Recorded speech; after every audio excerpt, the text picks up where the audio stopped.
Well, naturally it was a big disappointment to come up short.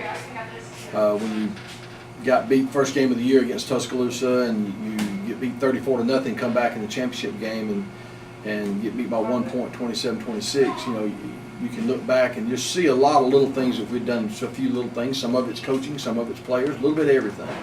And sometimes the other team has a little something to do with it. So we did not play as well as we had hoped we would because we came up on the short end. But it was a big disappointment, and the thing is we lost a lot of seniors off that group. Last year's senior class was a very good senior class. This year's class is a little bit smaller, good group of guys, but we're just a smaller class.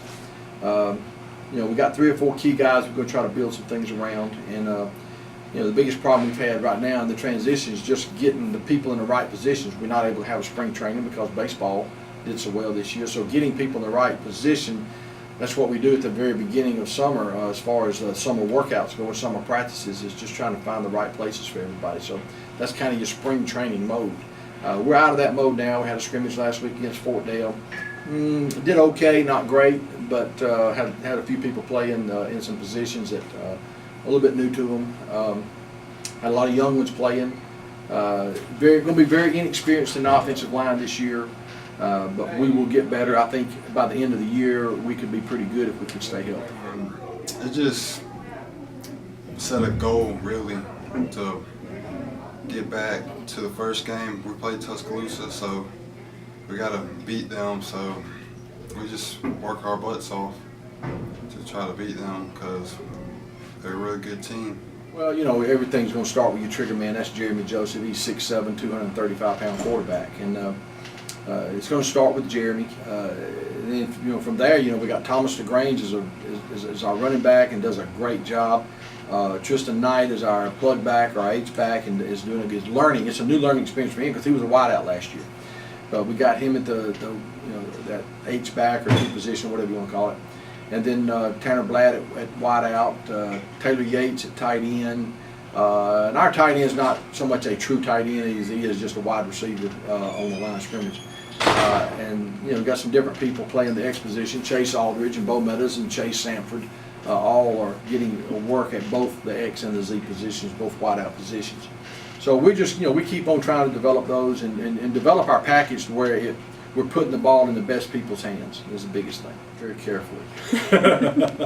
It's hard. It's hard. We've got a young man, Josh Hyatt, who played. He was a tight end / running back / linebacker last year, and he's been moved to offensive guard. And we've got Calvin Downs, who's playing center. It's a new position for him, and he's got a lot to learn. And then we just, Lane Johnson has been hurt all preseason, so he's our starting right tackle left over from last year. He hadn't practiced hardly any because of an ankle sprain. Hopefully he'll be back this week against Tuscaloosa. And then you got Chandler Scott, who is, I don't think you could hurt him if you dropped a car on his head. He's our right guard and plays linebacker for us. And left tackle's up in the air. Evan Thomas is probably the front runner right now, along with John Willis. Flip all those names for the most part. Jeremy plays defensive end for us, which is, I know it's a little odd combination, but he's 6'7", 235, and he packs the load. So he's playing one defensive end. Chase Samford, our wide receiver's playing the other defensive end. Chandler Scott and Josh Hyder at linebackers, along with Ben Ruffin's getting some linebacker work. Mitchell Lewis, outside linebacker. Barry Dudley, outside linebacker, and also some corner. Thomas DeGrange, our tailback's also an outside linebacker. Tristan Knight, our plug back, is also one of our safeties, and Chase Aldridge and Bo Meadows playing in secondary. It's just kind of a flip it as far as that goes, who's doing what. Justin Butta, who's not very big, but he's scrappy and he's real quick. We've got him at nose guard, and he's going to cause some people some problems. They're going to look at him kind of laugh until he starts tackling in the backfield, and they won't laugh anymore. So, that's just right now. That's kind of the combinations that we've got right now. Just like I said, got to find the right people in the right place, and once we get that, I think we'll click and clack. The conditioning we're doing this summer and throughout the entire season is really strict. We're doing a ton of running, lifting 2 times a week now.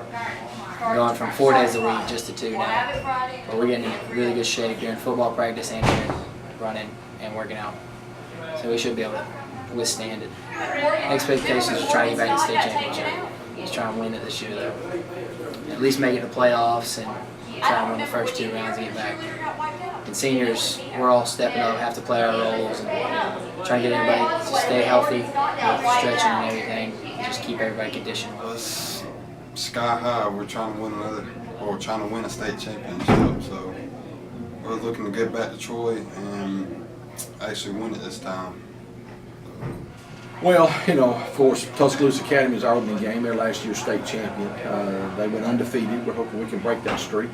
They were 9-1 2 years ago, or 9-2 2 years ago, and then 9-1, 13-0 last year. Our only 2 losses last year were to Tuscaloosa. And so, that's an opener, and if you start looking past that, you're not very intelligent, if you're a coach. But, after that, we've got another road game. We've got to go to Tuscaloosa this week. We've got a road game to Pike. And then our first home game will again be against Bessemer on September the 13th. So, after that, I hadn't really looked that far ahead. I just know those first 3 of the 2 away and 1 at home. So we got our hands full, especially with Tuscaloosa and Bessemer, 2 perennial powerhouses. And Pike has been a perennial powerhouse in the past. They had a down year last year, and they got a new coach. So let's just wait and see how that plays out. It's one of the most meaningful games I'll ever be part of. I've been waiting for it for 9 months since we lost. We need absolute focus during practice this week. That's what wins games is practice. So we got to prepare Monday through Thursday and play as hard as we can. Friday, try to beat a very good team.